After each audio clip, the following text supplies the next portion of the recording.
வத்த குழம்பு எப்படி செய்யறதுன்னு தெரியலையா? ரொம்ப கன்ஃபியூஷனா இருக்கா? அப்ப இந்த மெத்தட் ட்ரை பண்ணுங்க.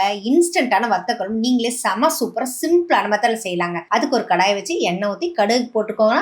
வெந்தயம், சீரகம், கொஞ்சம் கடலைப்பருப்பு, கொஞ்சமாவே பூண்டு, இது எல்லாத்தையும் நல்லா பொரிஞ்சதுமே சின்ன வெங்காயம் ஒரு முழுசா போடணும். சின்ன வெங்காயம் நல்லா வதங்கணும். 3 பழுத்த தக்காளியை கட் பண்ணது சேர்த்துக்கலாம். அது கூடவே கொஞ்சமா உப்பு போட்டு நல்லா வதங்கணுங்க, எண்ணெய் பிரிஞ்ச அளவுக்கு. இந்த அளவுக்கு வதங்கினதுமே குழம்பு மிளகாத்தூள் 1 டீஸ்பூன், தனியாத்தூள் 1 டீஸ்பூன் போட்டு நல்லா அந்த பச்சை வாடை போற அளவுக்கு விரட்டி விட்டுட்டு தேவையான அளவுக்கு நல்லா தண்ணி சேர்த்துக்கலாங்க. தண்ணி ஊற்றணும், நல்லா சலன்னு கொதிச்சு வரணும்.